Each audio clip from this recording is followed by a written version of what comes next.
His chest is touching the Kaaba and the holiest of holies in the haram of Allah, and yet he notices that he doesn't feel anything.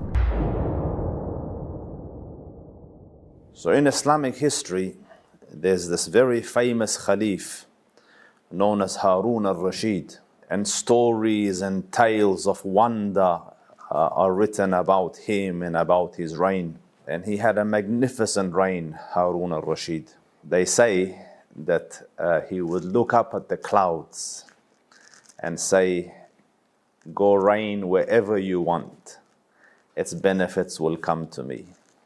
Meaning the vast majority of the earth is under my reign and my dominion. So you reign wherever, its benefits, its produce, its good will come to me. And subhanallah, just coincidentally, when Haroon Al-Rashid reached the precipice of death, when he knew death is imminent, he asked the people in the court, the people in the palace, to show me my grave. So they took him to the cemetery where he would be buried once he dies. And he found a dugout grave. Subhanallah, like just behind him, around him, is the palaces of Haroon Al-Rashid, a kingdom that stretches far beyond any imagination. And now he will leave all of this and come and be buried in this little grave here. So he realized his smallness and the temporariness of the life here and the emptiness of the kingdom. So he turned to his Lord saying, "Ya man la yazalu mulkuh, irham man qad zala mulkuh." O you whose dominion does not expire, whose kingdom doesn't run out, have mercy on the one whose kingdom has just expired. Like, my time is finished. I'm leaving all of this and coming to you. So this famous Haroon Al-Rashid one day went to Hajj. And when he came to Hajj, he was doing the tawaf around the Kaaba. And for those of you who have been between the black stone and the door, there's a place called Maqam Multazim, where you put your chest on the wall of the Kaaba and you supplicate and make dua and turn to your Lord with your requests and seeking forgiveness. So Haroon Al-Rashid is attached to the Kaaba. His chest is touching the Kaaba. He's in Maqam Multazim, and the holiest of holies, in the haram of Allah, in the house of, touching the Kaaba. And yet he notices that he doesn't feel anything, like what a heart should feel, from connection, from proximity, from closeness to his Lord. He realized his heart isn't feeling it. And they were good people in the olden days, so cognizant of a heart, cognizant, aware that there's something wrong here. And subhanallah, and we live in a time now where world leaders have no idea that there is such a thing as conscience and as a heart, and something that you must make sure that, intrinsically, internally, that is looked after. So Haroon Al-Rashid returned to wherever his place of rest would be, and he told his men,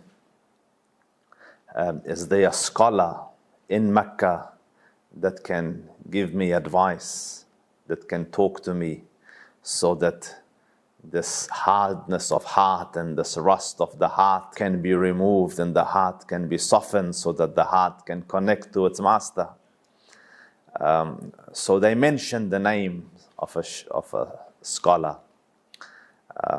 So he went to the house of the scholar, and the announcer announced that Amir al-Mu'mineen Haroon Al-Rashid has come seeking an audience.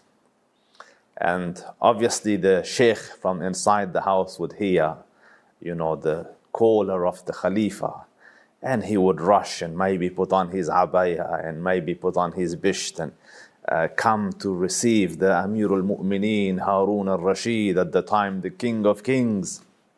So he went with the first sheikh and talked to him, and the sheikh gave him some words of encouragement and advice. And Haroon Al-Rashid politely ended the meeting and walked out, and after a few steps told his men, this didn't make any effect on me, there's no change.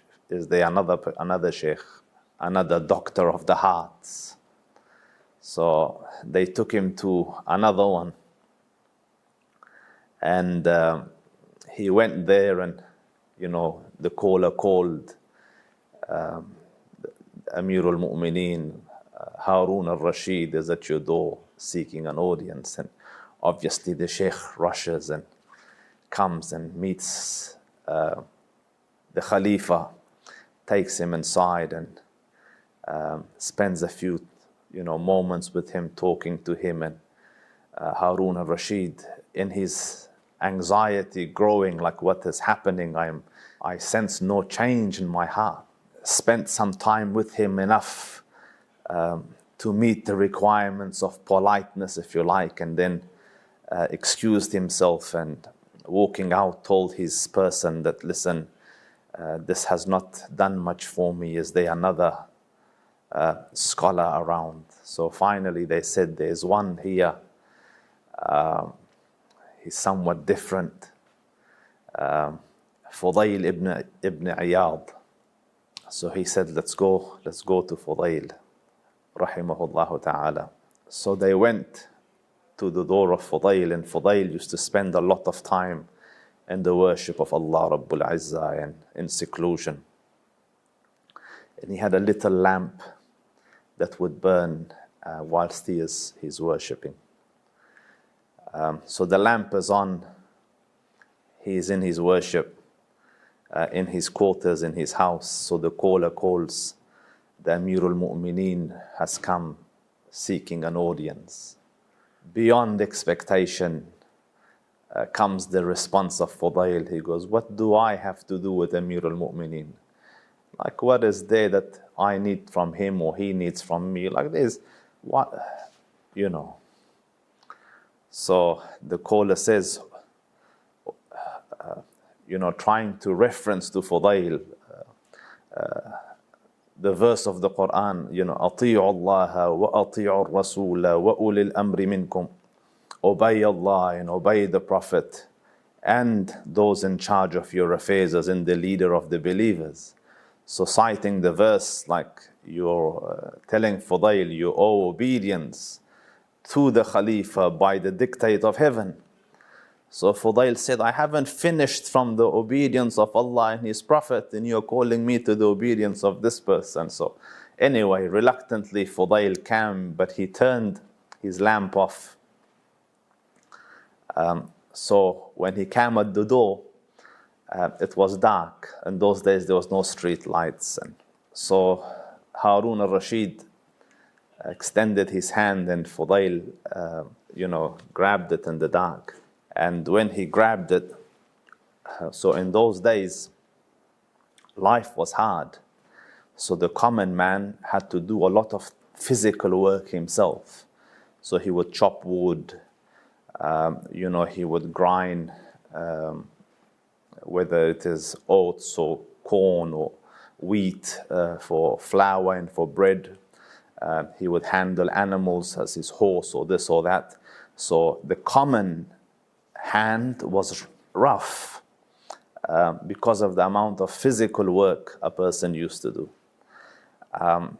And the hand of those who were affluent, who didn't need to touch anything for day-to-day chores, was considerably softer. If you touched their hand, you would notice a difference from the normal hands you're used to shaking, on the street, in the mosque and so on.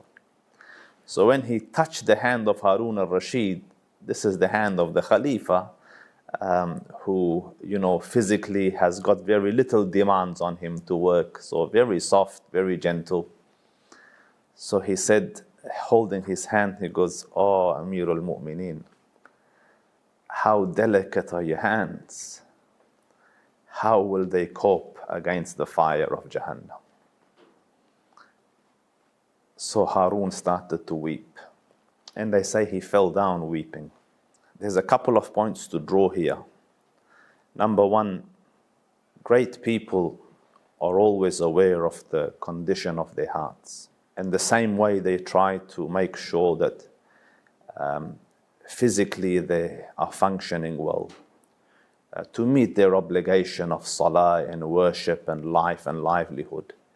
They also have a similar or greater focus on their hearts.